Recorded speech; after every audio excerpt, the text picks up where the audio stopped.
Hello students, welcome to crazy math. तो आज हम एनसीईआरटी ट्रिग्नोमेट्री का question number first exercise question number 3 करने वाले हैं।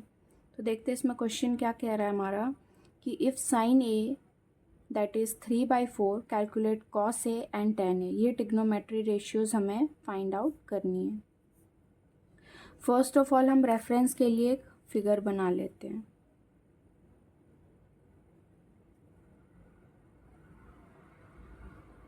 ठीक है, अब हमें पता है कि साइन की जो वैल्यू होती है वो किस किस में आती है।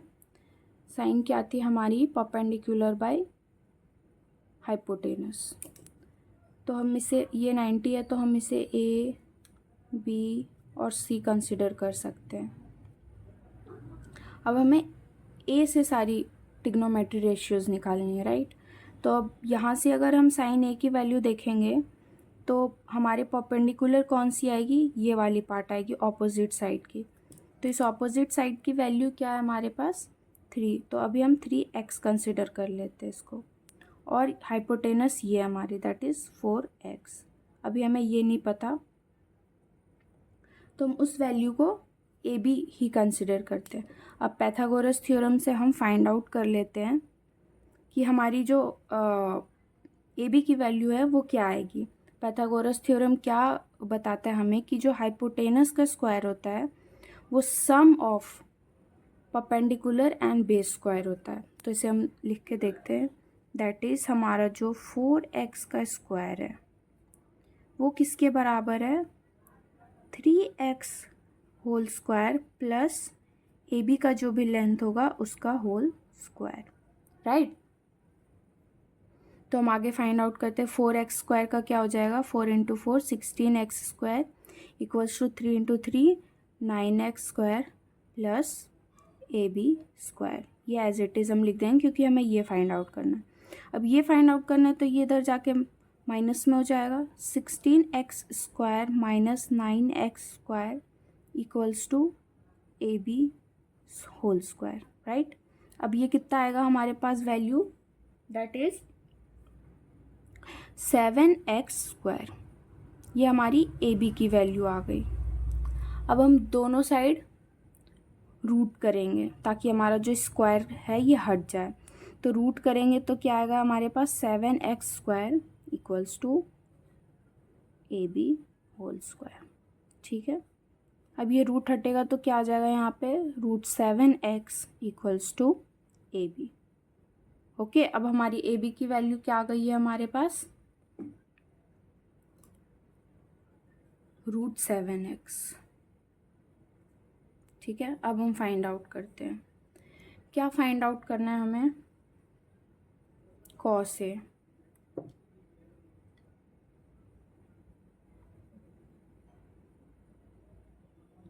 कॉस ए की ट्रिग्नोमेट्री रेशियो की वैल्यूज़ क्या होती है, वो होती है हमारी base by hypotenuse.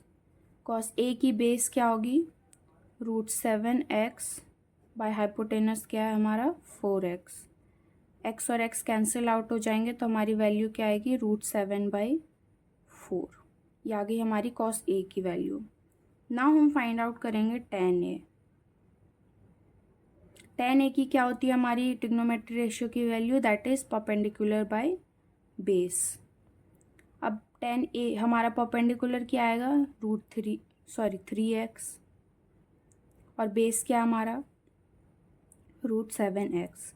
x cancel out हो गया हमारा, तो क्या आया हमारे पास यहाँ पे value 3/√7।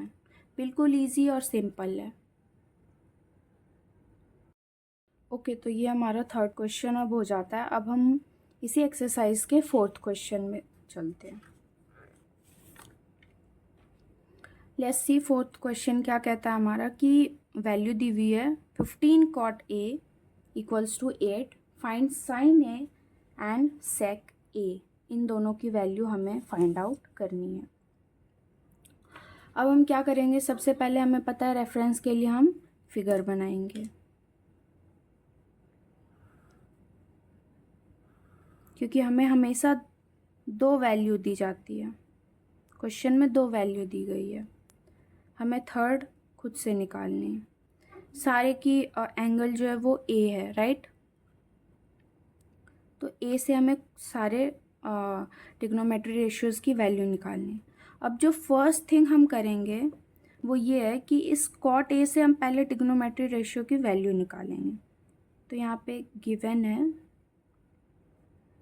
15 cot A equals to 8। क्या ये 15 इधर जो मल्टीप्लाई में उधर जाएगा तो डिवाइड के फॉर्म में आ जाएगा, तो वो क्या होगा हमारा कॉट ए इक्वल्स टू 8/15। और ये जो कॉट ए की हमारे पास वैल्यू है, तो कॉट ए हमारे पास किस चीज़ की होती है, उसकी that is base by perpendicular, tan की अपोजिट होती है। अब इससे हम इस फिगर को मार्किंग कर लेते हैं। हमारा जो बेस है दैट इज़ ए का बेस कौन सा होगा हमारे पास, ये वाला पार्ट, ये क्या आ जाएगा 8x कंसिडर कर लेते हैं। और परपेंडिकुलर कौन सी पार्ट आएगी, ये वाली part that is 15x consider, और ये हम अभी AC कंसिडर करते हैं। ओके, अब हम पाइथागोरस थ्योरम की हेल्प से फाइंड आउट करते हैं इस वाले एंगल को। पाइथागोरस थ्योरम क्या कहता है, हम सबको पता है, नहीं पता है तो अभी जस्ट हम पता कर लेंगे क्या होता है। देखो बच्चों, आपको कोई भी चीज़ नहीं याद हो या फिर नहीं आ रहा तो कभी भी ना आप एम्बैरस मत फील करना, क्योंकि लर्निंग का कोई एज नहीं होता हमारे पास, ठीक है, हम कभी भी लर्न कर सकते हैं। अब ये पाइथागोरस थ्योरम क्या कहता है हमारे पास कि जो AC की वैल्यू आएगी, ओके, AC स्क्वायर की वैल्यू जो आएगी वो इन दोनों के सम के बराबर होगी, स्क्वायर के सम के बराबर, that is 8x square plus 15x square, right. अब हम 8x की स्क्वायर की वैल्यू क्या है, 8 × 8 equals to 64x square plus 15 का स्क्वायर क्या होता है हमारे पास, 15 का स्क्वायर 225 होता है, x स्क्वायर x हो जाएगा यहाँ पे।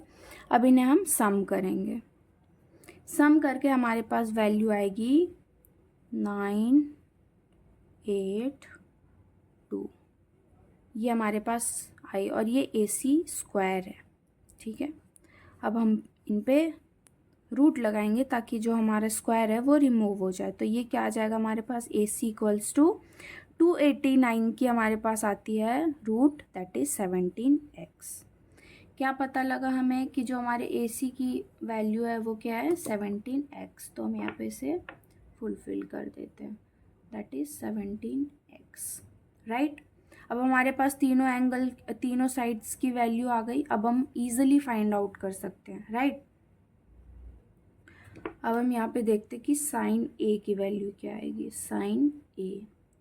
साइन A की हमारे पास क्या आती है, opposite side by hypotenuse, opposite side that is perpendicular by hypotenuse. Perpendicular की वैल्यू क्या है हमारे पास 15x, और हाइपोटेनस की value 17x, x cancel out कर देगा तो हमारे पास वैल्यू आ जाएगी 15/17, राइट। आ गई वैल्यू। दूसरी क्या है, सेक ए किसकी ऑपोजिट होता है 1/cos ए एंगल, क्योंकि ए है, ठीक है। अब 1/cos ए क्या होती है हमारे पास, cos की वैल्यू क्या होती है, पहले तो यहाँ पे 1 लिख लेते हैं, ये थोड़ा लॉन्ग मेथड है, इजी वे में अगर सेक की वैल्यू आपको याद है तो तुरंत हो जाएगा।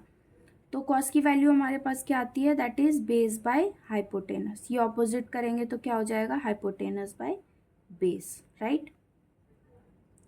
अब हम यहाँ पे हाइपोटेनस की वैल्यू डालते हैं, यहाँ से हाइपोटेनस क्या आएगी हमारे पास 17x, और बेस क्या आएगी हमारे पास 8x, x कैंसिल आउट हो गया तो हमारी वैल्यू क्या आई, ट्रिग्नोमेट्री रेशियो दैट इज 17/8।